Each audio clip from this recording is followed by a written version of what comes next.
mais vous voyez sûrement à l'écran. La photo, c'est bien moi, Lionel Fosso. Je suis docteur. J'ai fait un doctorat à l'étranger et je coordonne un groupe de personnes qui étudient ou qui travaillent à l'étranger, qui font partie d'une sorte de coopérative éducative qui s'appelle Folio Travel and Services. Et ce soir, nous allons vous parler des opportunités que vous pouvez avoir pour étudier dans un pays particulier qui est la Belgique. Beaucoup de gens connaissent la Belgique. Beaucoup de gens savent que pour étudier en Belgique, il faut un certain nombre de documents. Il faut une certaine procédure. Mais ce soir, nous aurons deux invités particuliers. Monsieur Roland Zongan, qui est un ami qui a étudié au Cameroun et qui a également étudié en Belgique et qui veut partager son expérience aujourd'hui avec vous en tant qu'ancien étudiant camerounais qui a étudié en Belgique et en tant qu'enseignant actuellement résident à Bruxelles. Nous avons également dans cet appel Madame Claude Le Mofac, c'est Etombi, et on a mal écrit, on a écrit Etombi, mais c'est Letombi, qui est une ancienne étudiante aussi, qui était au Cameroun, qui a également très récemment, immigré en Belgique et qui, avec ses multiples activités, son expérience personnelle et tout ce qu'elle a eu à faire comme démarche, va également partager avec vous sa vision, son expérience et ce qu'elle a traversé comme difficulté et puis quelques conseils. Et à la fin maintenant, nous allons vous donner les informations utiles sur comment se faire accompagner pour pouvoir étudier en Belgique. Bon, sans être long, je pense que normalement, on devrait avoir une présentation PowerPoint, mais comme on a improvisé cette conférence, ce webinaire, c'est un premier webinaire dans une série de webinaires. Je vais passer la parole à Monsieur Roland Zongan pour qu'il se présente et qu'il vous parle un peu de lui. Monsieur Roland, si vous pouvez prendre la parole, vous pouvez peut-être ouvrir la caméra. Bon, je ne sais pas, je vais essayer de partager quelque chose, mais vous pouvez parler, vous serez en vision, invisible sur l'écran. Merci.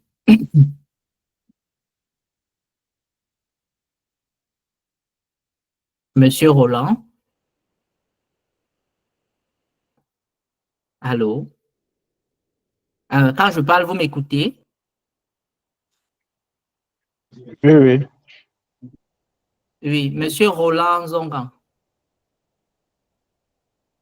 Je regarde, est-ce qu'il a un problème d'écoute? Oui, il est bel et bien appel.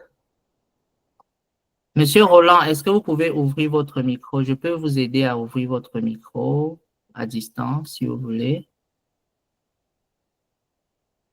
Oui. Bon, peut-être Monsieur Roland a un souci technique, je vais voir. Oui, il a un souci technique. D'accord. Alors, Allô? en attendant que Monsieur Roland... Oui, Monsieur Roland, bonsoir. Ah, bonsoir, monsieur Fosso. Désolé, j'avais un petit Oui, souci je vous ai avec mon micro. souci technique. Oui. D'accord. Donc, j'ai introduit un peu le but de la conférence et je vous ai présenté Oui. de manière brève, mais j'aimerais que vous preniez la parole pour vous présenter et parler un peu de votre parcours et ce que vous faites actuellement en Belgique. Très bien. Bonsoir à tout le monde. Euh, je m'appelle Roland Zonga Soufo. Euh, je suis pour le moment enseignant. Parlant de moi, qu'est-ce que je peux dire? Bon, avant d'aller plus loin, je veux dire, je dois préciser hein, que Euh, Lionel, parce que c'est un ami de longue date. Il m'a appelé, il m'a contacté ce matin. J'étais dans les transports pour courir aller au boulot. C'est en ce moment qu'il me parle d'une conférence webinaire et j'ai dit, bon, si mon ami a besoin de moi, je me rendrai utile. Donc là, je suis rentré il n'y a pas longtemps et voilà, je suis organisé pour avoir un peu de temps et participer. Donc c'est pourquoi, comme il l'a expliqué, il n'y aura pas de PowerPoint pour faire une petite présentation concrète pour que cela puisse mieux intégrer vos enfin, je veux dire vos idées. Euh, Parlant de moi, hein, je suis un ancien étudiant de l'université de Caen, de la génération de Lionel, parce que c'est de là que qu'on se connaît. Euh, Jusqu'en 2015. En 2000, j'arrive à Caen en 2000, 2005-2006 et je repars de là en 2015 avec presque mon doctorat en poche. Et c'est de là que je décolle pour la Belgique ici, à l'Université catholique de Louvain, où je viens pour un autre doctorat. Mais quand j'arrive, les réalités du terrain font que je me retrouve en train de... Enfin, je dois refaire un autre master parce que je faisais des études en histoire. Et là, je viens ici pour étudier l'anthropologie. Hum, Et on me conseille, hein, mon directeur de thèse que j'avais trouvé me dit, pour refaire une bonne thèse, il faut refaire un autre master avant de continuer. Et sciences tenante, je trouve que l'idée est bien. C'est là où je me réinscris en master. Je fais 2 ans et j'ai obtenu mon master. Et je me lance en thèse. Bon, là, je soutiens d'ici l'année prochaine. À côté de ça, j'ai fait une autre formation, toujours à l'Université catholique, pour, ici on appelle ça l'agrégation, pour être enseignant de lycée et collège. Et je l'ai terminé, et là, j'enseigne depuis quelques années déjà. Donc, en gros, voilà ma petite personne. Vous voilà un peu décrit rapidement, succinctement comme ça.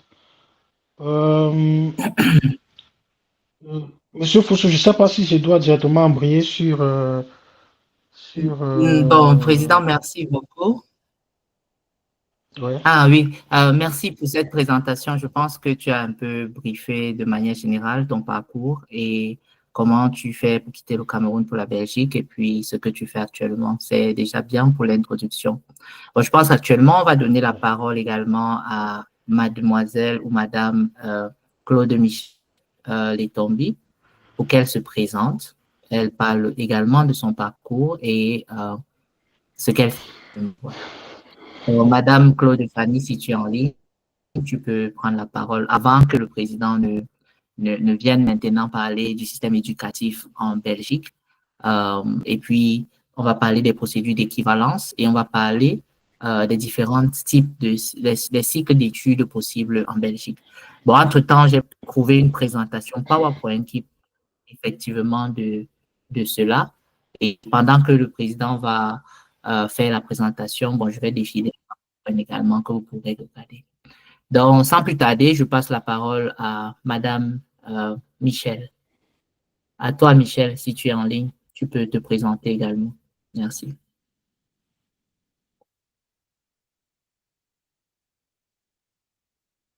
Michel,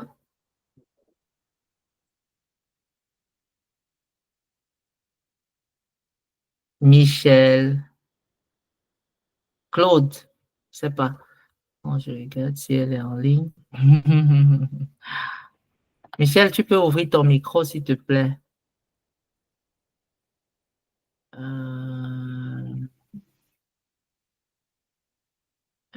Claude, elle est en train de parler apparemment, mais Michel, tu écoutes quand je parle. Apparemment, elle a un souci de micro.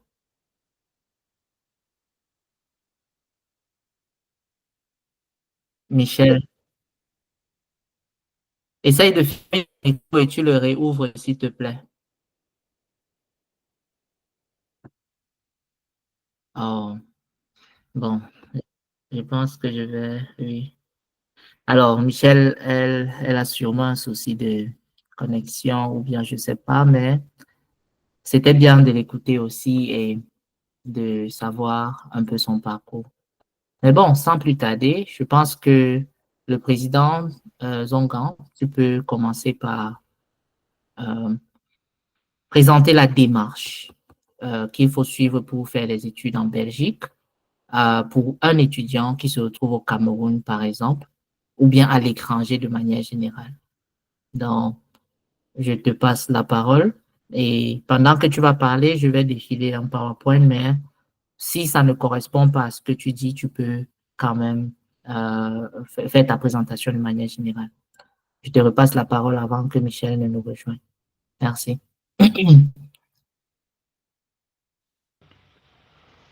Allô, Allô, c'est bon? Michel? Oui, Michel est revenu, mais je ne sais pas si elle a pu résoudre son problème.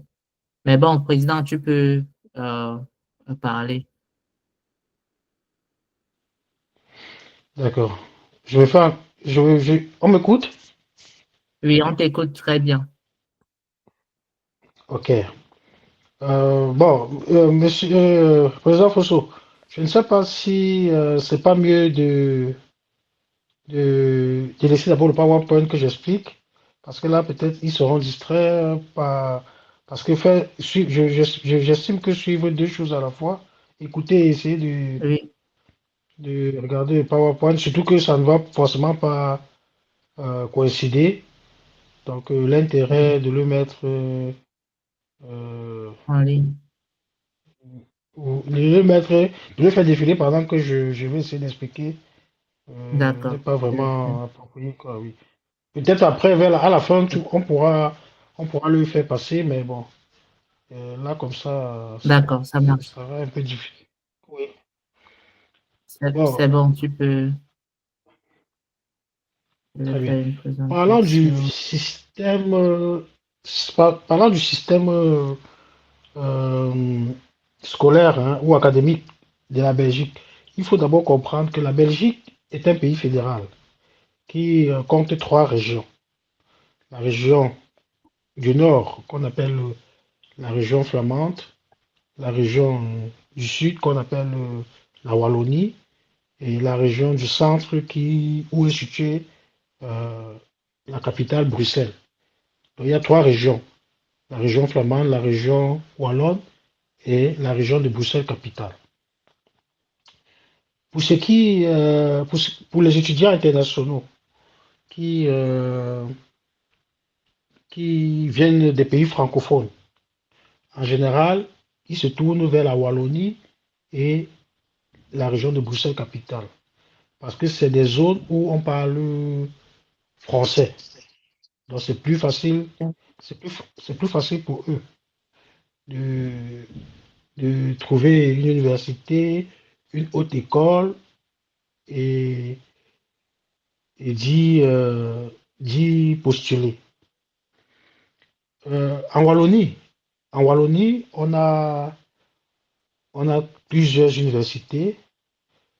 Il y a l'Université catholique de Louvain-la-Neuve, qui a des démembrements à Bruxelles, à Tournai, à Charleroi et à Mons. Il y a l'Université de Mons, proprement parlant aussi, parce qu'il y a l'Université de Mons. Mons a également une université qu'on appelle UMons. L'Université catholique de Louvain-la-Neuve, c'est UC Louvain. Avant, c'était UCL, maintenant, c'est UC Louvain. Il y a l'université de Namur, UNAMUR, donc l'université de Namur qui est, qui est basé à Namur, dans la ville de Namur, et en, en région bruxelloise, c'est-à-dire à, à Bruxelles, on a une grande université qui est appelée l'Université libre de Bruxelles. Et à côté de cette université, il y a une haute école qui appartient à, du moins qui est rattachée à, je crois, à l'université libre de Bruxelles, qui est l'Institut Saint-Louis. Donc, voilà les grandes universités qu'on retrouve dans ces, euh, dans ces deux régions principales. En Flandre, je sais qu'il y a l'UC Louvain, il y a l'Université des Gants et je ne sais plus quelle université, mais là, c'est pas, je ne crois pas il y en a parmi vous qui voudraient aller là-bas, parce que là-bas, pour étudier là-bas, il faut forcément connaître la langue, le néerlandophone, la langue néerlandaise. Et ça, c'est pas évident. Maintenant, après, il y a aussi l'anglais qu'on utilise là-bas. Mais je crois que c'est pas l'objet, sauf si, sauf si il faut vraiment qu'on en parle. Euh, à côté de ces universités, que je peux dire publiques, hein, que je peux dire publiques, il y a des hautes écoles, ou des grandes, bon, nous, chez nous, on appelle ça des grandes écoles, ou bien les instituts. Ici, on appelle ça les hautes écoles, qui sont également des établissements d'enseignement supérieur. Qui, pour certains, hein, parce que c'est pas tous les hautes écoles. Il y en a certains qui ont l'agrément, qui sont accrédités à délivrer des admissions pour les étudiants internationaux qui leur permettront après de faire une demande de visa pour pouvoir également venir étudier en Belgique. Et il y en a plusieurs, hein, et il y en a vraiment plusieurs. Je peux pas tout, enfin, je ne peux pas s'il faut que je les cite, mais il y en a plusieurs. La liste est sur Internet si vous pouvez. Parce qu'il y en a ah, il n'y a pas longtemps, hein, il y a pas longtemps, dans un passé pas lointain, il y a certaines fausses écoles, enfin, certaines hautes écoles qui donnaient également des admissions, mais après, l'État s'est rendu compte que cette haute école soit était fictive ou alors n'était pas sérieux dans leur démarche. Et ces écoles ont été accusées à tort ou à raison de, de contribuer à la fuite des cerveaux ou à- je veux dire ça comment? De contribuer à la venue de nombreux candidats étrangers qui arrivent pour des études, mais qui, à la fin, une fois sur le territoire, ne font plus des études. Donc, ces hautes écoles-là ont été bannies du système académique. Donc, maintenant, lorsque vous voulez postuler pour une haute école, il faut toujours bien se rassurer que cette haute école-là a été est accréditée ou entre dans le cadre réglementaire euh, permettant aux étudiants de venir poursuivre les études ici en Belgique. Je ne sais pas si ici je me fais toujours entendre. Oui, Allô? monsieur le président Zongaro, vous faites Ah, entendre, d'accord. on vous écoute très bien. Allô, c'est correct. Je sais pas si vous m'entendez maintenant. C'est correct? Oui, oui, super, on Ok, t'entend très bien maintenant, ok, madame merci. Claude. Oui. On va permettre que le président finisse de faire sa présentation et puis on ira directement à toi. Ça D'accord. marche. D'accord. Maintenant, je sais plus où. Bon, voilà. Je disais tantôt qu'il faut se rassurer lorsque C'est vous voulez haute postuler école. pour une haute école. Oui, il faut vous assurer que la haute école dans laquelle vous voulez postuler est entre dans le cadre réglementaire défini par le gouvernement belge, permettant aux étudiants internationaux de venir poursuivre leurs études en Belgique. Donc, et je vous ai dit, il y a ces hautes écoles, elles sont nombreuses, hein, elles sont nombreuses, vraiment nombreuses. Euh, maintenant, parlant de la démarche, proprement parlant, euh, et du moins, pour les études, c'est comme partout ailleurs. Il y a trois cycles. Il y a le cycle bachelier. Bon, ici, on ne parle pas de. Ici, le bachelier, c'est un peu comme le cycle de licence. Chez nous, au Cameroun, quand on dit bachelier, c'est le baccalauréat en fait. Mais ici, en Belgique, lorsqu'on dit le bachelier, ça renvoie, c'est l'équivalent du cycle licence chez nous. Donc, le cycle bachelier, le cycle master et le cycle doctorat. Donc, le cycle bachelier ici, c'est exactement 3 années comme chez nous en licence. Première année, deuxième année, troisième année. Une fois que tu termines la troisième année, tu as ton bachelier qui est l'équivalent de ta licence. Et après, tu as ton master.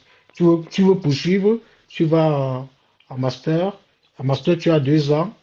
Enfin, ça dépend de quel master. Parce qu'il y a le master 60 et le master 120.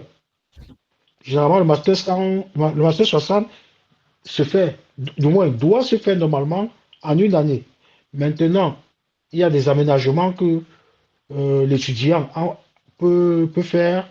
Enfin, il y a des aménagements que le département de l'étudiant peut lui accorder si à côté il fait des jobs ou si à côté il a d'autres responsabilités. Là, on peut lui permettre de faire un étalement qui va sur 2 ans. Donc, son master de 2 ans, son master 60, au lieu de le faire en un an, il peut le faire sur 2 années. Et le master 120, qui normalement se fait sur 2 ans, sous certaines conditions également, ton département académique peut te permettre de le faire sur 3 ans, mais pas plus. Pas plus. Surtout avec les nouvelles lois belges qui, euh, qui sont en vigueur. Et le système est devenu tellement rigide que parfois, si tu n'as pas la moyenne qu'on attend de toi pour la première année, ton tes études peuvent être interrompues à tout moment par l'Office des étrangers et qui te demande de rentrer chez toi. Parce que tu n'as pas atteint le quota ou la moyenne requise pour pouvoir continuer. Donc, euh, maintenant, pour les étudiants internationaux qui, qui, qui désirent venir étudier, euh, pour le cycle bachelier, c'est-à-dire pour ceux qui viennent au niveau baccalauréat, il faut t'assurer d'avoir déjà une très bonne moyenne à ton examen du baccalauréat. Que ce soit scientifique ou littéraire, hein, quelle que soit la filière, il faut déjà avoir une très bonne moyenne, c'est-à-dire mention, mention très bien à montant. Parce que même assez bien là, ça devient déjà problématique ici. Donc, quand tu as au moins 14 à montant, c'est c'est tout à ton honneur. Et une fois que tu as ton baccalauréat, il faut t'assurer de faire une équivalence. Bon, tout à l'heure, le président Lionel disait qu'on va en parler pour la démarche pour l'équivalence. Donc, il faut t'assurer de faire l'équivalence. Et pour ceux qui viennent en cycle de master, c'est-à-dire qui ont déjà une licence obtenue dans nos universités chez nous, là-bas au Cameroun, ils n'ont pas besoin de faire l'équivalence de la licence. On n'a pas besoin de faire l'équivalence de la licence. Donc, pour ceux qui ont déjà une licence, ils peuvent directement postuler un master ici sans passer par une équivalence. Mais pour toute personne qui voudrait faire un cycle bachelier et qui doit postuler avec le diplôme du baccalauréat, doit pouvoir faire une équivalence. Et il y a une période, et pour faire des équivalences, généralement, il y a des périodes définies pour pouvoir envoyer les dossiers pour cela et obtenir ton équivalence afin de postuler. Et l'un des points importants sur lesquels je voudrais m'attarder, c'est avoir une très bonne moyenne, que ce soit en baccalauréat ou en licence. Parce qu'aujourd'hui, avec 11, 12, 13, ce n'est plus évident de trouver une école ou une université qui va t'accorder une admission. Donc, il faut toujours avoir au moins, et c'est même écrit dans les conditions d'admission de certains départements pour lesquels les étudiants postulent. Parfois, la moyenne est, du moins, une certaine moyenne est toujours exigée. Ça peut être 12, ça peut être 13, ça peut être 14, ça peut être, surtout pour les scientifiques. Quand tu veux postuler pour peut-être management, on s'assure que là où les années académiques précédentes que tu as passées dans ton pays d'origine, on s'assure que tu as toujours eu des bonnes moyennes dans des matières de base. Il ne suffit pas d'avoir une bonne moyenne générale, mais maintenant ils vont jusque dans les. Quand je dis ils, je parle des universités, hein, les commissions, les jurys qui sont chargés d'étudier les dossiers des candidats. Ils vont maintenant jusque regarder, puisque tout cela est exigible et exigé lorsque vous postulez. On vous demande vos relevés de notes depuis la première année. Pour ceux qui postulent en master, on vous demande depuis le baccalauréat jusque l'année où vous êtes en train d'étudier, au moment où vous demandez l'admission. Parce qu'on veut retracer sur les 3 années, sur les 2 années, sur la seule année. Bref, il veut voir tout ça, voir cela pour pouvoir juger de votre niveau réel afin de savoir si vous êtes un candidat idéal pour eux. Parce que n'oubliez pas, la Belgique, en termes de sélection des candidats, elle est assez méticuleuse parce elle se dit qu'il vaut mieux pour elle que même si l'étudiant qui arrive pour des études, même si après les études, il ne rentre pas chez lui, il faudrait que au moins celui qui reste ici soit un cerveau.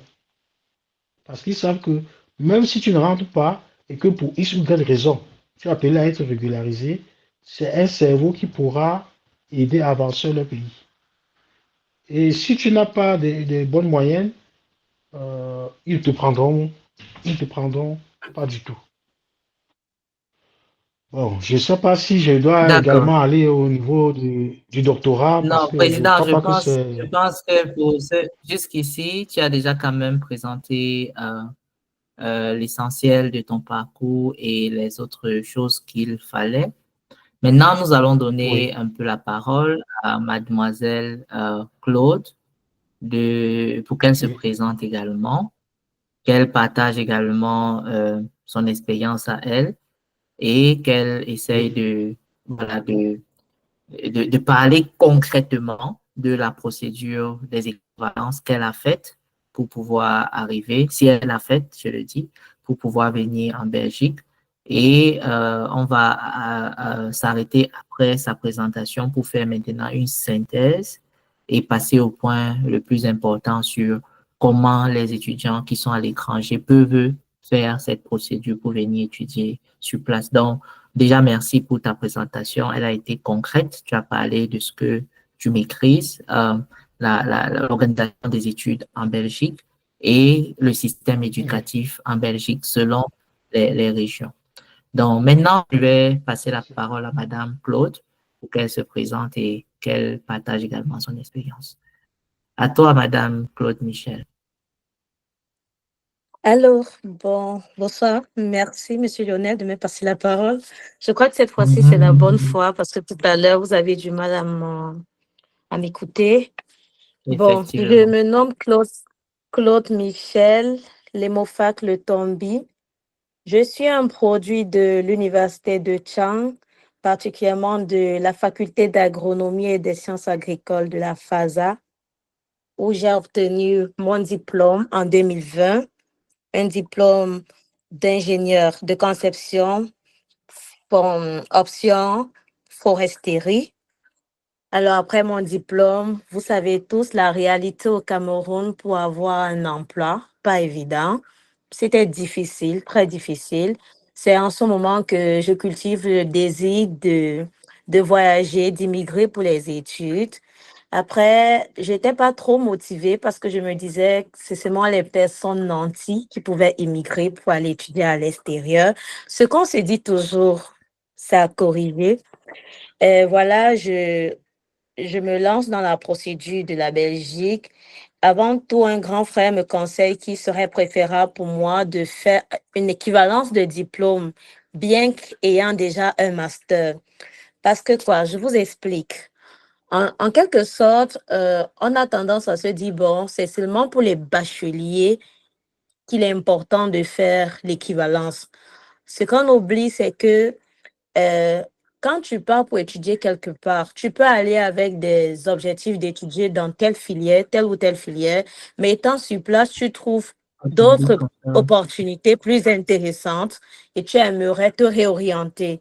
Alors, sur quelle base est-ce on va s'appuyer pour pouvoir te faire, pour pouvoir te choisir, pour pouvoir valider ton orientation en quelque sorte? C'est sur ton équivalence, c'est sur une étude de ton équivalence des diplômes qu'on s'est dit que voilà, tu peux faire des études en sciences, tu peux faire des études en management et j'en passe. Alors, je choisis de postuler pour les universités en Belgique. J'ai postulé pour plusieurs universités, hein, je dois vous avouer, parce que je me suis dit, je me donne plusieurs chances. Et ma première erreur, c'est que, comme l'a dit celui qui m'a dévancé, monsieur le professeur qui m'a dévancé, c'est que je n'avais pas vérifié les conditions d'admission dans les établissements. Alors que tout est clair dans le site, c'est juste que nous n'aimons pas souvent lire. Quand ton profil répond aux critères d'admission, il n'y a rien pour qu'on ne te donne pas ton admission. Et si ça arrive qu'on ne te donne pas ton admission, tu fais un recours, cela va passer, quoi. Parce que c'est clair avec les jurys d'admission, quand quelque chose est clair, c'est clair, on ne va pas tourner pour te donner ton admission. Alors, je postule dans des universités. Il y a des universités qui exigeaient la moyenne au baccalauréat doit être égale, supérieure ou égale à 13 de moyenne. Je ne répondais pas à ce critère. J'étais comme waouh, avec 15 de moyenne en master 2, pourquoi est-ce qu'on ne va pas me donner une admission? Pourquoi aller regarder mon baccalauréat qui date de 2013 alors que j'ai un master 2 en 2020? Pourquoi se regarder loin au baccalauréat avant de comprendre qu'en fait, euh, ces universités-là pensent pour la plupart que dans nos universités, il y a souvent le faux qui se fait. Alors, le diplôme, on peut être sûr que là, il est question vraiment de tes résultats académiques parce que beaucoup peuvent produire des relevés qui ne sont pas les leurs, quitte à obtenir au moins l'admission. Alors, comment justifier qu'un étudiant qui a passé ses années supérieures à avoir 13, 14 de moyenne arrive en Belgique, bien que le système soit différent, se retrouve à ne pas avoir une bonne moyenne. C'est pour ça que vous voyez, il retourne toucher le baccalauréat. Mais j'ai quand même obtenu mon admission à l'université de Mons. C'était la première admission que j'avais obtenue. C'était un master en gestion totale de la qualité. C'était un master de spécialisation. J'étais comme waouh, un master en gestion totale de la qualité, ça veut dire qu'une année d'études, je peux postuler pour la thèse. Mais sauf que la réalité aussi, c'est que c'est aussi un piège de faire ce type de master parce que c'est un master 60 crédits. Il est bien vrai que tu peux le faire en une année, tu peux le faire en 2 ans, deux ans. Mais pour nous, étudiants hors Union européenne, l'idéal serait toujours d'avoir un peu plus de temps parce que on sait tous la réalité pour les étudiants et le défi à relever. C'est vrai qu'on vient pour étudier, mais pour pouvoir étudier, il faut te prendre en charge toi-même, payer tes études, faire des jobs étudiants et manager tout ça là. C'est pas évident de pouvoir réussir ce cursus-là en 1 an. C'est pas que c'est impossible, c'est juste pas très évident. Il y a un challenge qui se pose et si à la fin, tu n'es pas capable de renouveler encore de nouveau comment dire, renouveler plus que chaque année, il va falloir renouveler tes papiers en tant qu'étudiant. Ça te donne pas assez de temps, en fait, si à la fin de ton cursus, tu n'as pas un travail, tu te retrouves comme dans un stress pour le renouvellement de tes papiers. Alors, j'avais également postulé à l'Université libre de Montagne, ULB, à la capitale, où j'ai obtenu une admission parce que cette année-là encore, Dieu merci, on ne regardait pas encore la moyenne au baccalauréat. Parce que pour cette année 2022, l'année académique 2024-2025, j'ai des camarades que j'ai recommandés qui ont fait la même filière que moi au Cameroun, mais qui n'ont malheureusement pas eu leur admission pour défaut de moyenne au baccalauréat. Donc, je vais dire que moi, j'étais chanceuse. J'étais peut-être la dernière année qui passait encore. J'ai eu mon admission pour un master en biologie des organismes et écologie à finalité approfondie. L'option de mon master était biodiversité et environnement tropical. C'est un master Erasmus. Je ne sais pas si vous en avez entendu parler. La Belgique offre également plusieurs établissements avec des filières Erasmus. Erasmus, c'est-à-dire quoi? Vous faites un semestre de vos études en Belgique et l'autre semestre dans un pays au choix. Mon pays au choix était le Cameroun à l'université de Tchang parce que ça me faisait plaisir de retourner dans cet établissement où j'avais eu mes bases concernant mes études supérieures. Ce qui est plus intéressant encore, c'est que moi, j'étais boursière, j'avais une bourse Erasmus, c'est-à-dire, c'est-à-dire, ils me prenaient complètement en charge en ce qui concerne mon déplacement pour le pays en question. Et puis, ils avaient calculé chaque mois combien est-ce que je peux utiliser pour mes besoins alimentaires, pour vivre, quoi. Et vous savez tous, quand on convertit cet argent-là de l'euro pour le franc CFA, ça devient quand même beaucoup. Donc, le tout, c'est que ça ne choisit pas un étudiant meilleur ou bien major. La bourse, en fait, c'est quoi? Respecte juste les conditions. Lorsque tu postules pour la filière, tu vas recevoir un lien également pour pouvoir postuler pour la bourse. Quand une fois que tu auras eu ton admission, on va t'en parler. Respecte aussi les délais parce que beaucoup n'aiment pas lire, comme je dis toujours. Ils ont vu des mails, ils ont traversé des mails où certains se sont dit non, ils n'ont pas tous les documents demandés, alors que il y a une possibilité de mettre une attestation sur l'honneur quand tu ne peux pas renseigner un document. On te croit sur parole. Tu fais une attestation sur l'honneur que tu signes en leur disant clairement, voilà, ici, je ne peux pas donner tel document. Et voilà, c'est comme ça que moi, je m'étais prise. Donc, c'est peut-être pas parce que j'étais meilleure, c'est juste que j'avais saisi l'opportunité quand ça s'est présenté. Donc, D'accord. la Belgique, c'est un très bon pays. Il y a de belles opportunités. Il y a des groupes pour accompagner les étudiants. Quand vous êtes étudiant étranger, il faut être attentif. Vous avez droit à des groupes d'accompagnement pour vous aider à pouvoir réviser pour vos études. Vous avez droit et accès aux bibliothèques. C'est gratuit. Dès que tu es déjà inscrit, tu as accès aux bibliothèques pour aller étudier, pour avoir ton espace tranquille pour étudier. Donc, je vous encourage, tous ceux qui aimeraient bien étudier pour la Belgique, encore que le coût de la formation n'est pas élevé contrairement à d'autres pays. Et aussi, on n'exige pas encore une caution.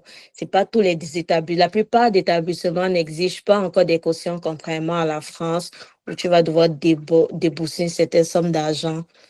Donc, en quelque sorte, je sais pas, en gros, voilà un peu de mon expérience concernant. Je sais pas si j'ai oublié de dire quelque chose.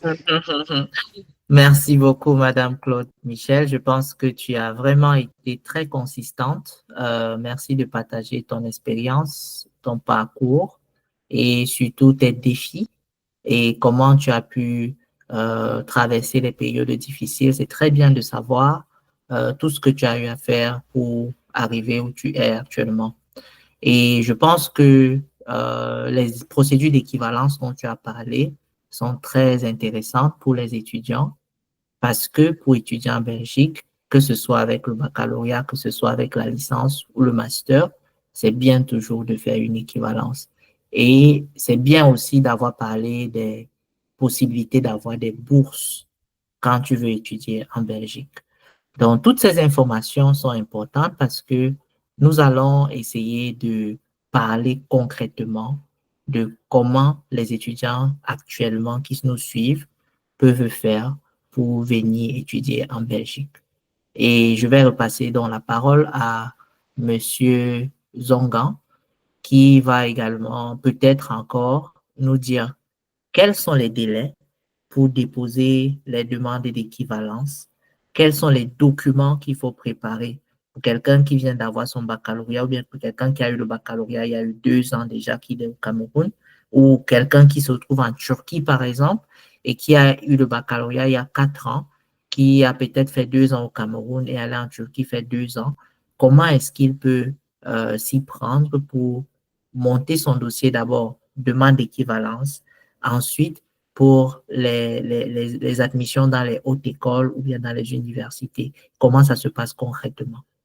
Monsieur Zongan. Et Madame Michel, tu vas également répondre à une ou deux questions avant qu'on ne passe la parole aux étudiants pour poser leurs questions. Merci. Donc, Monsieur Zongan, je te passe la parole. Oui, très bien. Parlons d'équivalence, hein, pour être assez bref. euh, L'équivalence du moins, pour les dossiers, la composition du dossier pour l'équivalent de ton diplôme, il faut une demande manuscrite adressée au service des équivalences. Il faut la copie certifiée de votre acte de naissance, la copie certifiée de votre carte d'identité nationale ou de votre passeport si vous n'avez pas la carte d'identité. Euh, la copie certifiée du relevé de notes et du diplôme et l'original du diplôme.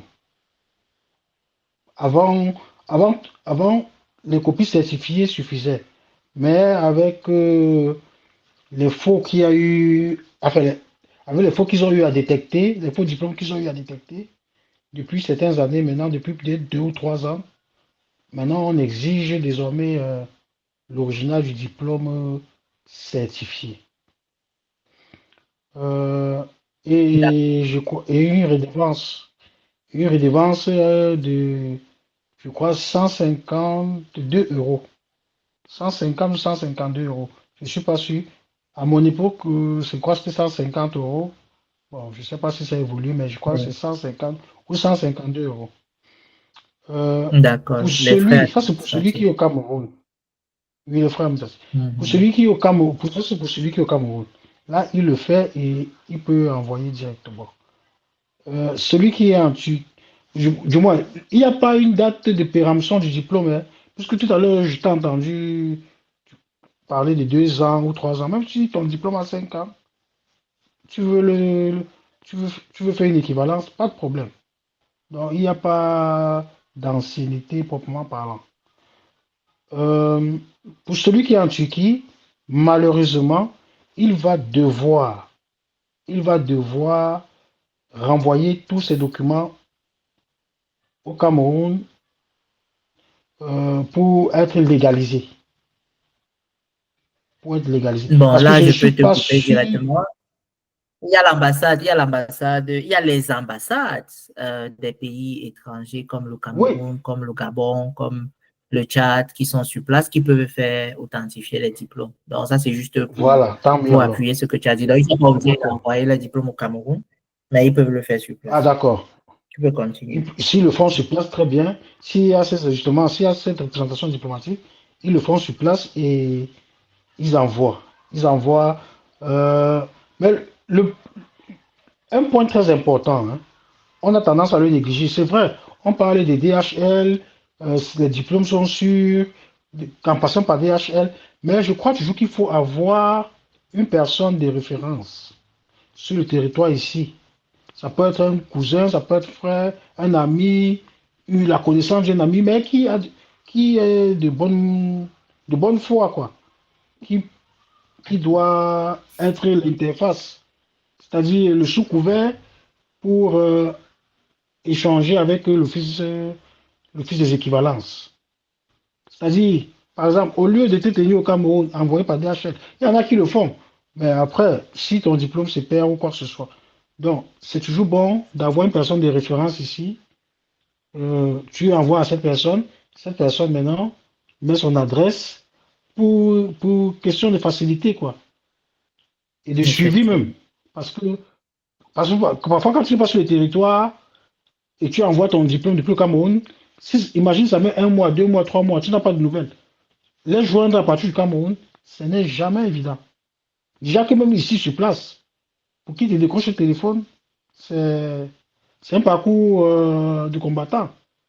Donc, pour le D'accord. suivi, c'est toujours bon d'avoir une personne de référence qui va prendre ton diplôme, qui va prendre tes dossiers, mettre son adresse, envoyer par courrier recommandé.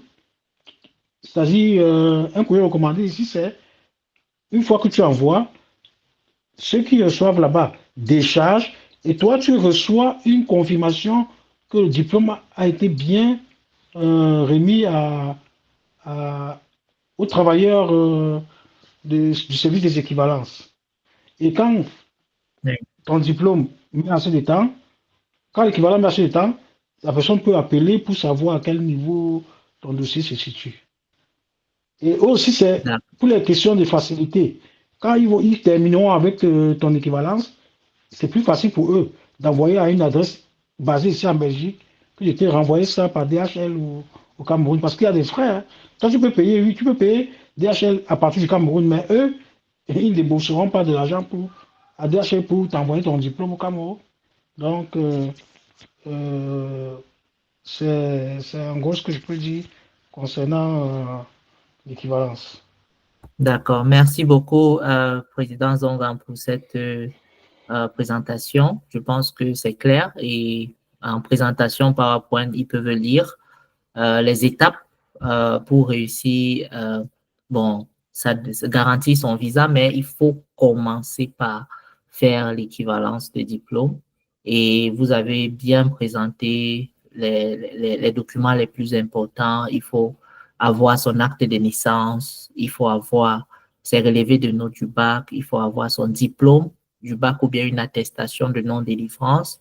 Et il faut écrire une lettre de motivation et puis il faut payer une quittance dans des frais administratifs qui s'élèvent à 150 euros. Bon, maintenant, les documents doivent être envoyés en originaux et en photocopie certifiée.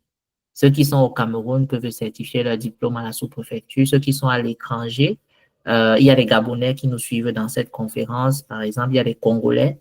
Vous allez simplement dans vos ambassades dans le pays où vous trouvez, en Turquie principalement, pour ceux qui nous suivent actuellement, pour authentifier vos diplômes et vous devez les envoyer en Belgique. Et pour avoir une adresse sur place, le président l'a dit, il faut avoir quelqu'un sur place qui va suivre cette procédure d'équivalence qui dure 3 à 4 mois.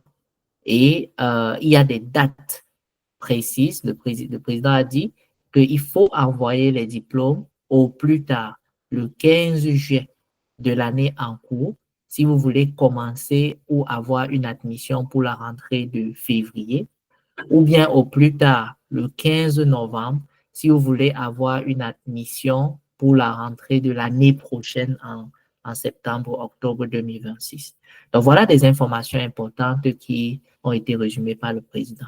Actuellement, je vais passer la parole à Madame Claude Michel pour qu'elle nous dise concrètement, par exemple, étape par étape, comment elle a pu accompagner peut-être une ou deux personnes qui sont actuellement en Belgique et qui sont passées par Campus Belgique. Je pense comme il y a Campus France, Il y a également Campus Belgique. Donc, j'aimerais qu'elle parle un peu de cette expérience-là pour enrichir davantage. Président Fosso, Oui, oui, je veux juste apporter une petite précision, hein, j'ai oublié tout à l'heure, avant que peut-être Claude ne prenne la parole. oui, Pour les admissions, je oui. rappelle hein, que Mhm. les universités ouvrent en général les admissions pour les étudiants internationaux hors Union européenne à partir du 1er mars.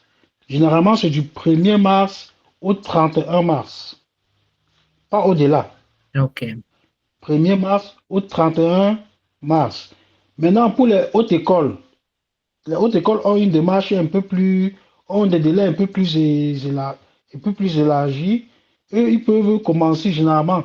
Et généralement, ils commencent en mi-février, à partir du 15 février, jusque, jusque le 15 avril, d'accord, généralement. Ça, c'est pour les hautes écoles.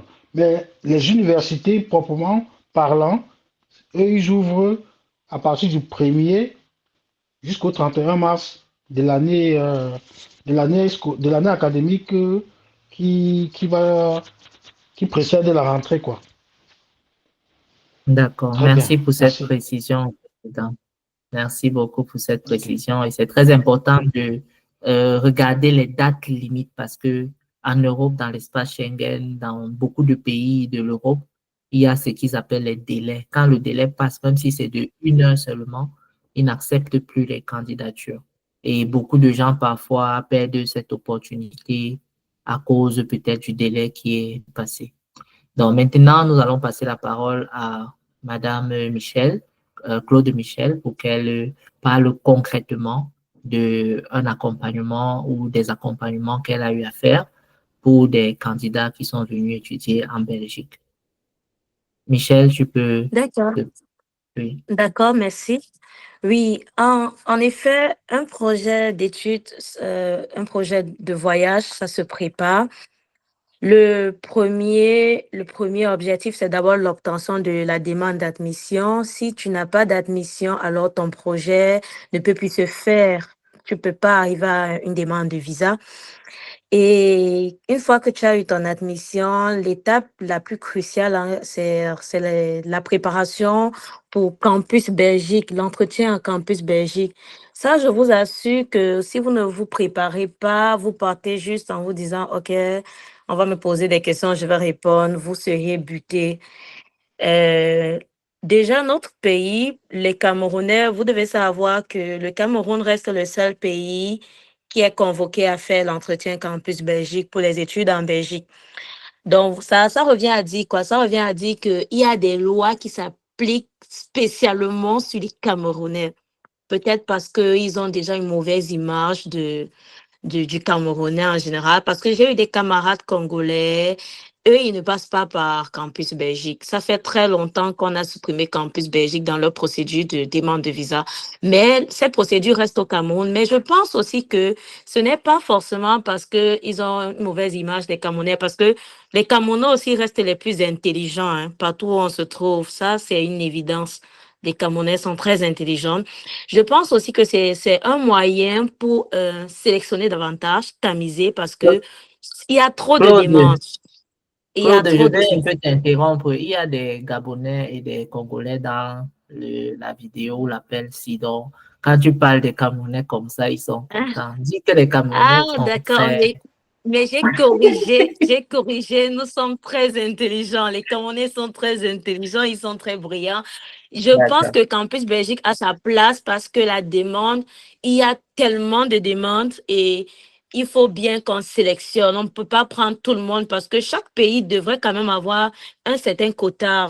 Il faut quand même équilibrer en quelque sorte. Imaginez-vous qu'on prend juste les Camerounais pour étudier en Belgique.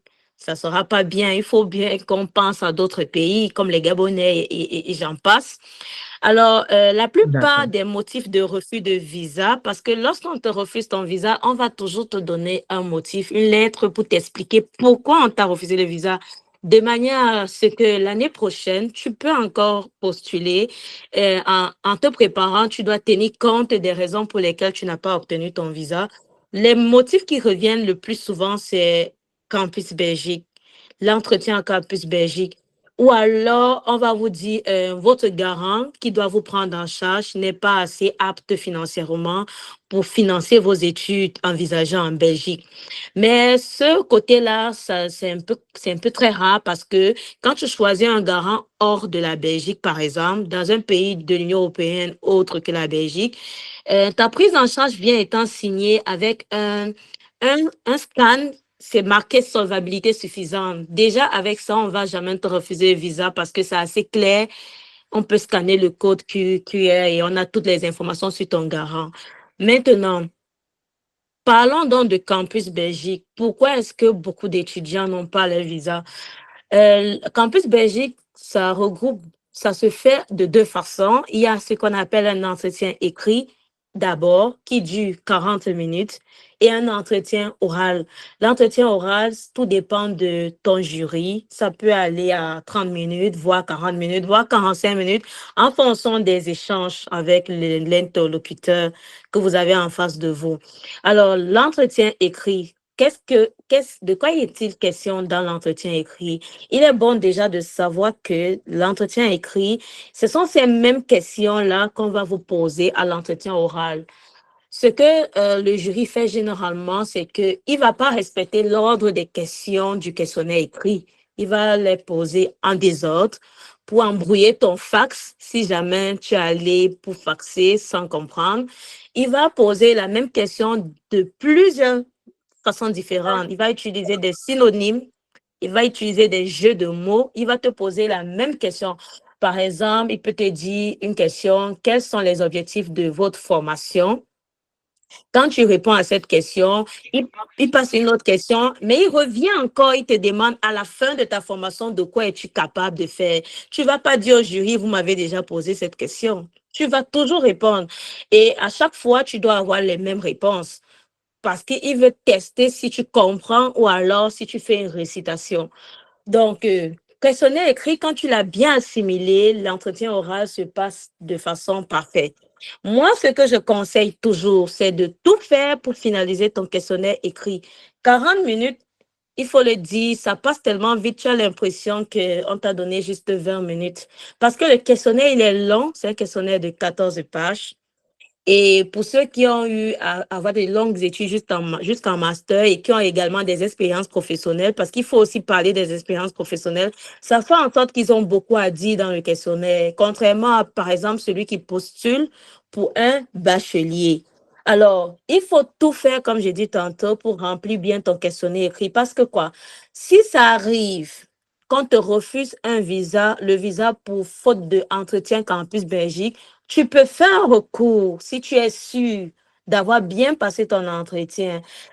Et dans ce cas, qu'est-ce qui te sert comme preuve? Quand tu fais le recours, l'avocat qui va suivre ton dossier va demander à avoir tes feuilles de ton questionnaire écrit. Parce on pourra justifier cela en disant que pendant l'oral, le jury t'a frustré. Parce il faut avouer, il y a des jurys désagréables qui font tout pour vous mettre mal à l'aise, si bien que tout ce que tu connais, tu as l'impression de ne plus rien connaître. Donc, on peut justifier en disant que mon candidat, il était vraiment très, il comprenait vraiment la formation qu'il pas fait. La preuve, tout est écrit dans son projet professionnel. Vous pouvez lire.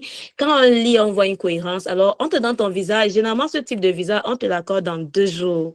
2 jours, ça ne déborde pas, 48 heures. Si on se rend compte que ton questionnaire écrit, il est propre et que c'est ton jury qui a fait un mauvais rapport, alors on te donne ton visa. C'est pourquoi je dis toujours tout faire pour finir ton questionnaire écrit. C'est la première étape qui montre que tu as réussi ton entretien.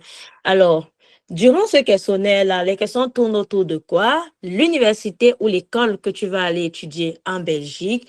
Tout ce qui concerne ton école, c'est-à-dire l'adresse de ton école, le nom de ton établissement, ta filière, la faculté où tu peux étudier. Tu peux pas connaître une filière et tu sais pas si ça appartient à la faculté de sciences. Tu dois être capable de donner ta faculté. Tu dois être capable de parler de tes horaires de cours. Tu dois fouiller ton programme de formation. C'est vrai que dans certains établissements, on ne détaille pas plus loin. Il y a des établissements assez brefs qui vous donnent pas une orientation globale, c'est-à-dire qui ne vont pas en profondeur dans les horaires. C'est plutôt quand tu viens pendant la rentrée académique que tu as ce genre d'informations. Alors, qu'est-ce que tu fais? Tu te renseignes auprès des étudiants qui étudient là-bas. Parce que tu pars d'un pays que tu ne connais pas. Tu es censé prendre toutes ces informations-là. Tu dois prendre ton projet d'études au sérieux. Tu dois connaître, est-ce que je vais faire cours? Est-ce que ça sera des horaires décalés? Est-ce que ça sera des cours du lundi au vendredi? Tu dois être capable de répondre à ce genre de questions-là. Toujours concernant ton école, tu dois être capable de parler sur ta formation. À la fin de ta formation, ça dure combien d'années d'études? À la fin de ta formation, tu es capable de faire quoi de façon concrète? À la fin de ta formation, quels sont les débouchés à la fin de la formation? Parmi ces débouchés-là, qu'est-ce que toi particulièrement tu aimerais faire à la fin de ta formation? Tu vas pouvoir citer tes perspectives professionnelles. J'aspire être tant, et dis pourquoi tu aspires et comment tu vas t'y prendre pour pouvoir arriver à cette profession-là. C'est tout cela qui constitue ton projet professionnel en tant qu'étudiant en Belgique. C'est quoi ton projet professionnel?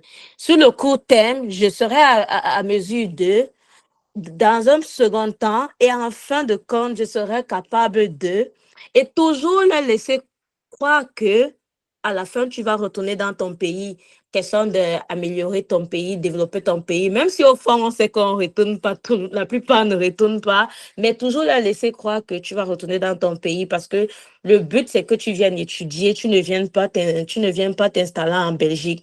Alors, toujours pour l'entretien, bon à savoir, c'est tes études antérieures. Tu dois maîtriser tes études antérieures de telle sorte que si on te demande, tu as eu ton baccalauréat avec quelle moyenne, tu ne dois pas tituber. Tu dois être capable de donner ta moyenne obtenue au baccalauréat. Ce qui suit généralement après la moyenne, c'est la mention qui va avec cette moyenne-là. Si on te demande à l'université, en deuxième année, tu as eu quelle moyenne? Tu dois être capable de répondre la moyenne que tu as eue. On va même aller jusqu'à te demander le cumul de tes moyennes de licence. Tu dois être capable de donner cette moyenne générale-là. Donc, ça, c'est l'exercice que tu fais individuellement, de calculer tes moyennes, le total de toutes tes moyennes obtenues et de pouvoir dire, comme moyenne générale en licence, j'ai eu telle moyenne, comme moyenne générale en master, j'ai eu telle moyenne. Alors, il y a les jurys qui vont jusqu'à vous poser des questions sur tes cours parce qu'ils ont vos relevés devant vous. Alors, il dit peut-être, parle-moi du cours de QHSE. C'était quoi ce cours? Ce cours parlait de quoi? Souvent, il choisit un cours où tu as eu une bonne note pour être sûr que cette note était méritée. Si on te demande de parler du cours de mathématiques, ou alors tu fais peut-être une filière en sciences informatiques, on te dit, parle-moi du cours d'informatique, tu es incapable de parler de ce cours, il y a problème. Souvent, ils vont vous dire pourquoi dans telle matière tu n'avais pas bien travaillé. Ou alors, pourquoi en licence 2, tu n'as pas eu une très bonne moyenne. Tu dois être capable de t'expliquer. Peut-être tu as eu des raisons de santé, ou alors tu dois être capable de dire que, bon, voilà, je n'avais pas assez bien assimilé ce cours. Mais si c'est un cours que tu as assez assimilé, tu dois être capable d'expliquer. Alors, ils vous poseront également des questions sur peut-être pourquoi le choix de telle filière au supérieur. Si tu as eu un bac scientifique ou alors tu as fait une filière littéraire à l'université, tu décides d'aller t'orienter dans une filière technique, ils pourront vous demander pourquoi ce choix de filière-là. Tu dois être capable d'expliquer aussi. Ça, c'est tout ce qui tourne autour de tes études antérieures. Ils vont aussi vous parler pour ceux qui ont fait des stages. Ils vont vous poser des questions sur vos stages ou alors pour ceux qui ont travaillé dans des entreprises. Tu dois être capable de donner tes missions en entreprise, pas seulement tes missions à toi, mais les missions également de l'entreprise en question. Tu dois t'intéresser de ce que l'entreprise fait. Parce qu'on peut se dire que tu as juste cherché un document pour pouvoir justifier cette année creuse-là. Donc, pour être sûr que c'est vraiment ce que tu as fait, tu dois être capable de donner les missions de l'entreprise, dire où est-ce que l'entreprise est localisée en général, donner même la date de création de l'entreprise si on te demande. Tu dois tout connaître concernant ton entreprise pour ce qui concerne les expériences professionnelles. Alors, ils vont vous demander généralement quelles sont vos motivations de venir étudier cette filière-là en Belgique. Est-ce que la filière n'existe pas dans ton pays? La filière existe la plupart du temps dans notre pays. Alors, pourquoi le choix de l'étudier en Belgique? Pourquoi le choix de choisir la Belgique plutôt qu'un autre pays qui pourrait être la France, qui pourrait être l'Italie? Pourquoi choisir la Belgique? Généralement, tu vas peut-être parler du facteur de la langue. Parce que si tu vas étudier en Allemagne, il faut que tu fasses des cours de langue. Donc, en dehors de ça également, ils vont vous poser des questions qui tournent aussi autour de votre garant. Qui va prendre vos études en charge? Tu vas dire, c'est mon garant. Ils vont te demander qu'est-ce que ton garant fait dans la vie, quels sont les enfants pris en charge par votre garant? Combien d'enfants a-t-il? Est-ce que votre garant est marié, célibataire? Tu dois être en mesure de donner toutes questions sur ton garant, même si on te demanderait l'adresse même de ton garant. Même si tu ne vis pas à l'étranger, tu dois être capable de donner son adresse parce que tu dis c'est quelqu'un qui va te prendre en charge. Comment fais-tu pour ne pas connaître l'adresse de quelqu'un qui va te prendre en charge? La plupart des personnes aiment répondre en disant c'est un ami de la famille. Ami de qui dans la famille? Il faut que si on te pose cette question, tu sois capable de dire c'est l'ami du cousin, c'est l'ami de la tante. Euh, mais les plus essentiels à retenir sur cet entretien-là, c'est surtout ton projet d'étude. Mon projet d'étude, c'est quoi les objectifs? Il faut qu'on voie une logique dans ce que tu dis. Il faut que ce soit un projet porteur. À la fin de mes études, je suis capable de faire telle ou telle chose. Alors, je vais m'y prendre comment? Quand tu vas dire que tu vas retourner dans ton pays, il faudrait que tu ajoutes que tu as déjà ciblé les entreprises où tu vas travailler une fois que tu vas retourner dans ton pays. Parce que tu ne vas pas te limiter à dire, je vais retourner chercher le travail dans mon pays. Non. Parfois même, ils vont vous demander que si tu as une opportunité en Belgique, comment fais-tu? Tu ne la saisis pas, tu retournes directement dans ton pays. Mais non, tu vas leur dire sincèrement que tu saisis d'abord ton opportunité parce que tu gagnerais encore plus en expérience professionnelle. Donc, les autres questions toujours D'accord. importantes, c'est on va demander des alternatives aussi en cas d'échec dans ta formation envisagée. Comment tu vas t'y prendre? Parce que le système est différent. Si tu ne réussis pas, que faire? Alternative en cas d'échec dans ta demande de visa, que vas-tu faire? Est-ce que tu abandonnes ou alors tu vas postuler encore pour les années supérieures? Donc, c'est tout ce type de questions Wow. qui tournent. J'ai formé des étudiants l'année dernière. Dieu merci, ils ont eu leur visa parce que quand tu formes après, ils obtiennent le visa. Pour toi, tu as tout gagné. Tu es plus C'est content une même que grâce. l'étudiant. C'est une grâce. Cette C'est une année, j'en grâce. ai 5 étudiants. J'espère que ça va bien se passer. Tous sont des bacheliers. J'ai pas de master. Bon, un master cette année et 4 bacheliers. J'espère également qu'eux aussi auront leur visa pour cette année. T'inquiète pas, Claude Fanny. Claude Michel, je pense que là, tu as touché le point pour la conclusion de cette conférence. C'est que nous sommes là pour aider ceux qui voudraient bien avoir une admission en Belgique, faire une demande de visa pour aller en Belgique, étudier et surtout pour les encadrer dans ce processus. Merci beaucoup pour cette brillante, bon, tu es toujours brillante, je te connais personnellement, mais merci beaucoup pour ce partage d'expérience et surtout pour ces conseils pratiques parce que là, tu as donné carrément toutes les questions et les réponses qu'il faut avoir pour passer un entretien de demande de visa. Et c'est très bien. Donc, je pense qu'on va arrêter à ce niveau. On va faire d'autres conférences sur la Belgique, bien sûr, ou sur d'autres pays. Mais pour le moment, comme on avait prévu de faire un échange de 1 heure, nous avons déjà fait 1 heure de discussion, de présentation. On n'a même pas encore écouté les gens qui sont avec nous. S'ils ont des questions particulières par exemple, concernant la Belgique, s'ils aimeraient étudier en Belgique, est-ce qu'ils ont des questions particulières? Mais je pense que je vais déjà dire merci à Monsieur Zongan, qui était présent depuis le début et qui a dit qu'il était disponible pour 1 heure. Et merci beaucoup à Claude Michel, qui a vraiment, vraiment touché le point. Le point le plus important qu'on voulait, c'est de partager une expérience concrète sur les procédures d'immigration pour aller étudier en Belgique. Bon, est-ce qu'il y a parmi vous des personnes qui voudraient poser une ou deux questions, que ce soit à Monsieur Roland ou à Madame Claude Michel, pour avoir une explication supplémentaire par rapport à ce qui a été dit? Et la présentation a été enregistrée, elle sera mise en ligne et disponible pour tous ceux qui voudraient revoir, regarder à nouveau. Si vous avez des questions, vous pouvez poser dans le chat. Monsieur Roland est basé à Bruxelles. Il pourrait être le point d'accueil de vos documents. Comme on a dit, il faut toujours quelqu'un sur le territoire pour suivre votre demande d'équivalence. Ça dure souvent 3 à 4 mois, parfois 5 mois, parfois 6 mois. Et tant que vous n'avez pas cette équivalence, vous ne pouvez pas faire la demande d'admission dans une université. Et Madame Claude l'a dit, quand tu as déjà ton équivalence, tu peux faire ta demande d'admission dans une université, et que ce soit les hautes écoles, que ce soit les universités directement dont a cité Monsieur Roland, etc., vous aurez une réponse assez tôt, mais il faut respecter les délais parce qu'il y a des délais pour faire les demandes d'admission. Bon, je passe la parole à l'audience. On veut avoir une ou deux questions pour ceux qui veulent bien poser des questions. Et à la fin, on va Bon, conclure et se dire au revoir.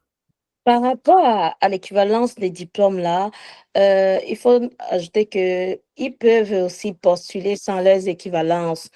Il faut juste signaler si c'est que la procédure d'équivalence est en cours. Il faudra juste signaler que le dossier d'équivalence est en cours. Parfois, ils vont demander, par exemple, le numéro de la demande pour se rassurer. Ils savent aller vérifier si le dossier d'équivalence est en cours parce que l'équivalence, là, ça prend tellement du temps que certaines personnes postulent même, finissent même jusqu'à déposer la demande de visa sans obtenir leur équivalence. C'est quand ils arrivent en Belgique qu'ils récupèrent l'équivalence parce que les délais de traitement ne sont pas fixes, ils ne sont pas respectés. C'est vraiment très, très aléatoire. C'est conseillé de vraiment s'y prendre tôt. Et je conseille aussi de faire toujours une photocopie d'égalisée de tous les documents originaux que vous envoyez au service des équivalences. Parce que ça pourra arriver que vous ayez besoin de ces mêmes documents-là pour la suite de votre dossier. Alors, s'il est au service des équivalents, qu'est-ce que vous faites donc? Vous arrêtez la procédure en cours de chemin parce que vous n'avez pas le document.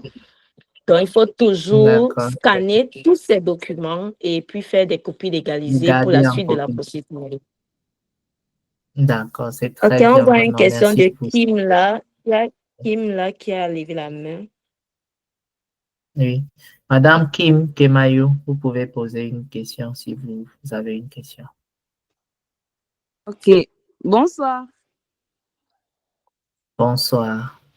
Bonsoir. Oui, d'accord, j'aimerais savoir, est-ce qu'il y a un montant que le garant doit disposer afin de pouvoir, comment je vais dire, parrainer un candidat? Tout à D'accord, fait, c'est tout une à très fait. bonne question.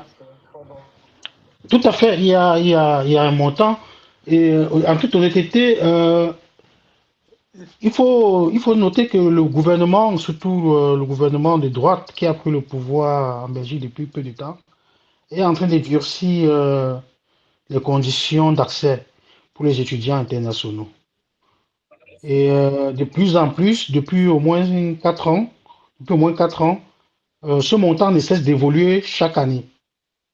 Et à ce jour, le montant pour prendre un étudiant en charge pour une personne vivant seule est de 3 000, je crois, 100 euros. 3 080, 3 100 euros. Pour une personne qui vit seule, hein. Je Le D'accord. voudrais salaire prendre, mensuel ou bien oui, oui, le revenu de salaire mensuel ou mensuel, bien. de revenus mensuels, Ok, oui, de revenus D'accord. mensuels. d'accord. C'est de l'ordre de 3 000, enfin, environ 3 150 euros. Maintenant, ça dépend si ton garant a des charges, c'est-à-dire s'il est marié, s'il a un enfant à charge ou deux, ça dépend. Mais pour une personne qui vit seule, euh, qui voudrait prendre un étudiant en charge, il doit avoir un revenu mensuel de l'ordre de 3 150 € pour le moment. Ok, merci. D'accord. Et si un candidat n'a pas de garant, qu'est-ce qu'il y a lieu de faire en ce moment? Pour un étudiant qui n'a pas de garant, euh, la politique, comme l'a souligné Claude tout à l'heure, hum, la possibilité de mettre déjà, la possibilité de mettre une caution dans un compte bloqué est déjà en principe, est déjà en vigueur.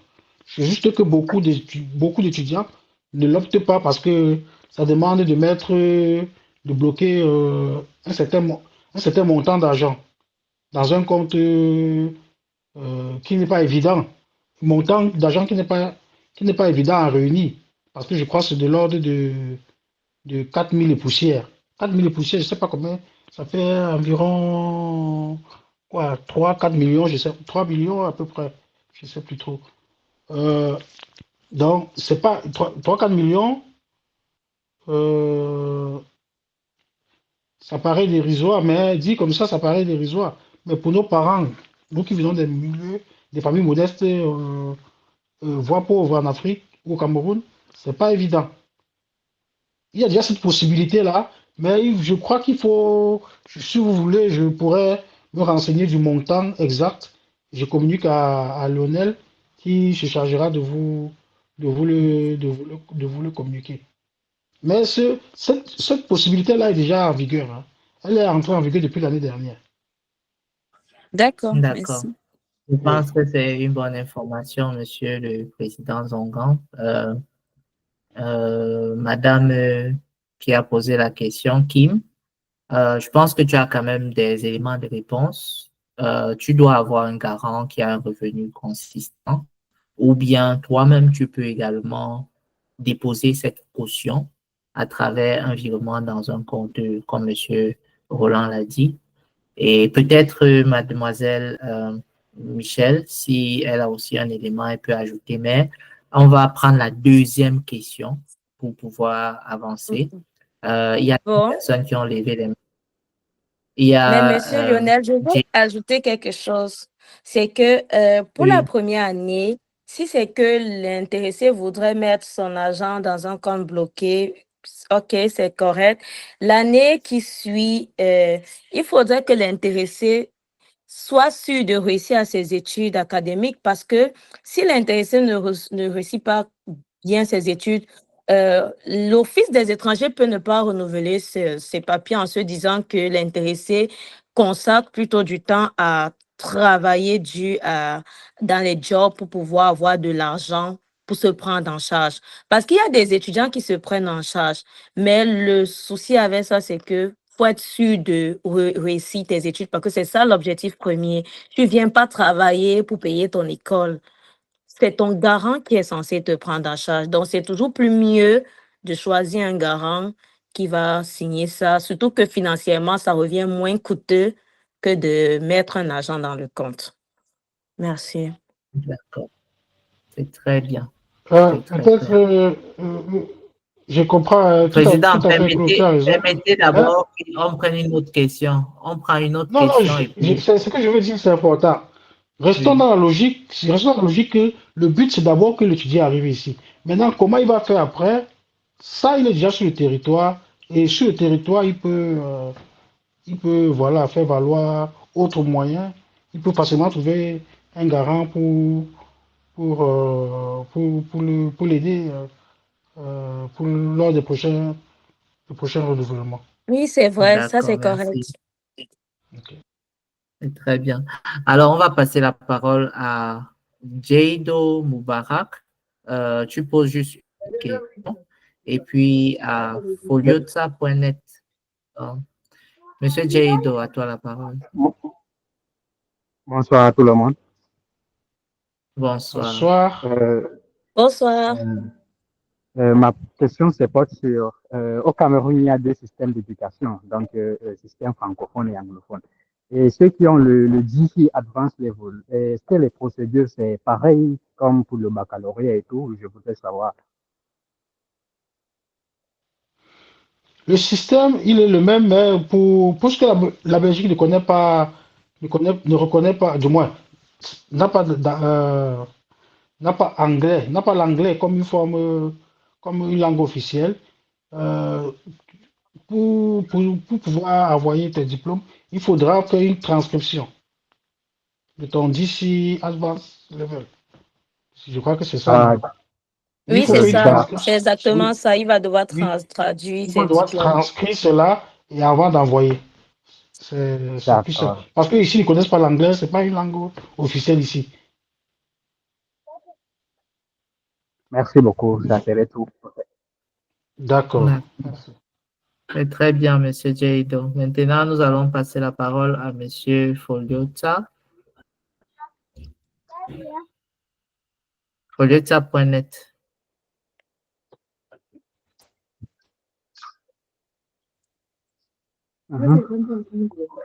Bah, c'est quoi ce document? D'accord. Foliota.net. Qui a levé la main avec le nom Foliota.net? C'est que c'est une D'accord. erreur alors. Ce Oui, n'est c'est bon Monsieur pas. Jack. Oui, c'est Monsieur Jack. Je pense qu'il avait sûrement une question et il ne veut pas la poser, mais c'est l'administrateur de euh, notre groupe en ligne. Bon, est-ce qu'il y a d'autres personnes qui ont une question particulière par rapport à ce qui a été dit? Je pense qu'on tend déjà vers la fin. Avant que vous ne posiez une autre question, j'aimerais dire un grand merci, un merci à docteur. Je pense que Roland vous a dit qu'il avait presque fini le doctorat, mais il est docteur depuis longtemps. Mais il est arrivé en Belgique et il enseigne dans les lycées et collèges. Donc, j'aimerais lui dire un merci particulier d'avoir accepté de se prêter à cette conférence webinaire. On n'a pas eu assez de temps pour la préparation, pour organiser tout ce qu'il fallait, mais c'est une idée qui est venue que il fallait qu'on utilise ce canal pour parler des délais de dépôt des demandes d'équivalence, qui est un catalyseur pour pouvoir faire une demande d'admission dans les universités en Belgique.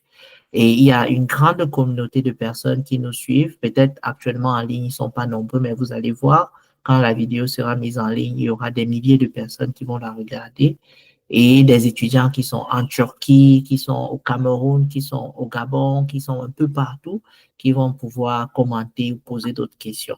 Donc, si vous avez des questions, n'hésitez pas à les poser en commentaire. Monsieur Roland pourra les répondre.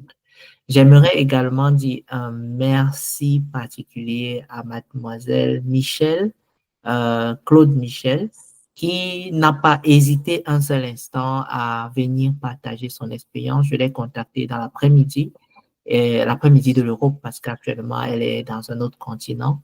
Elle est une grande voyageuse, je la connais particulièrement, et son expérience de la Belgique a été très, très bien partagée ici. Et elle reste toujours disponible pour répondre aux questions de ceux qui pourront les poser en commentaire ou bien en contactant directement notre association ou bien notre coopérative. Et comme vous avez suivi, elle a une expérience dans l'accompagnement des personnes qui voudraient étudier en Belgique.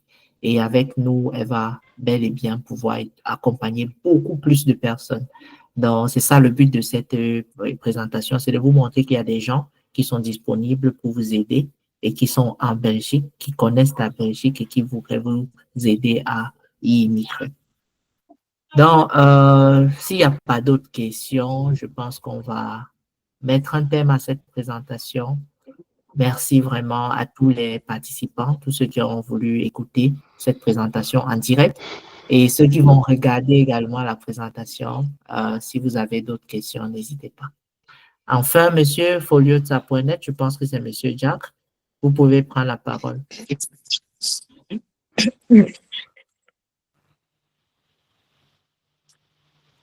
Foliota.net. La main est levée, mais vous n'avez Bon, pas, vous ne pouvez. Oui. Je pense que si la personne ne peut pas parler, bon, on va mettre un terme à cette présentation. Si Monsieur non, Roland ou Mademoiselle Claude Fanny voudrait dire un dernier mot avant qu'on se quitte. Monsieur, allô, bonsoir monsieur. Oui, Bonsoir. bonsoir. En fait, Ah, c'est mademoiselle, c'est Tchéchois. Tchéchois, oui. Oui, monsieur, je ne parvenais pas à saisir le code pour pouvoir entrer, en fait, et après, j'ai plutôt saisi le code de Folio WhatsApp pour pouvoir entrer dans la communication. Mais je suis arrivée en retard, donc du coup, je n'ai pratiquement rien Tu vas suivi revoir, concernant. tu vas revoir la vidéo. Tu vas revoir la vidéo complète. Donc, tout ce qui a été dit dans cette présentation était enregistré. Et directement après, je t'envoie le lien. Tu vas la revoir. Si tu as des questions, tu les poses soit en commentaire, soit directement en écrivant au message et tu vas recevoir une réponse. D'accord, monsieur. D'accord, bon, merci.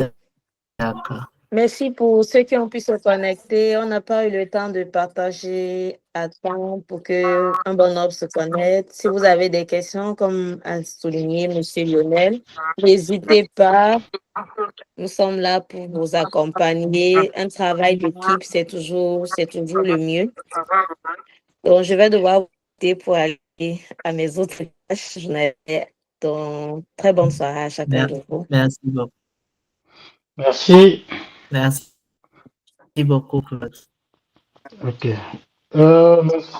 Oui, Président, tu peux dire. Oui, président. Merci, merci. Hein, c'est un plaisir d'échanger, d'être là pour les autres. Et que dire de plus? En tout cas, je reste disponible hein, autant que faire se peut pour aider. Parce que chacun a droit au bonheur, chacun a droit à sa place, à sa petite place au soleil, quoi. Donc voilà, on ne peut Monsieur, que aider. Merci beaucoup. Il y a un groupe WhatsApp.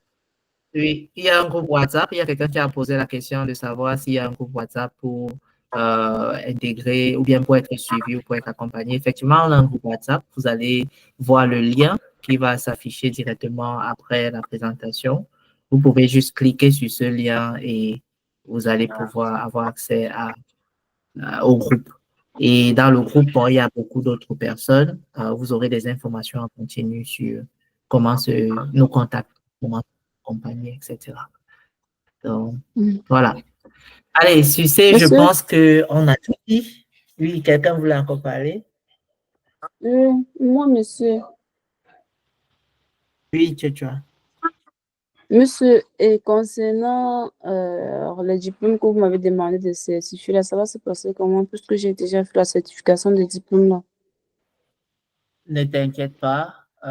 Tout ce qu'il faudra faire, tu auras l'information par la suite. Comment envoyer tes diplômes en Belgique, etc. Ça a été dit dans la présentation, mais tu auras un suivi aussi particulier. D'accord, monsieur. Merci beaucoup, monsieur. Ok. Président Lionel, je vais te laisser avec Oui, avec tes étudiants nous avons internationaux. déjà conclu. Nous avons conclu. Je pense qu'on Ok. va arrêter. Bonne soirée à Je prends tous congé de vous et bonne soirée. et merci beaucoup. Merci Michel, merci Président Romuald. Et puis ceux qui vont recevoir le lien, vous allez voir la vidéo complète. Ciao. Bonne soirée.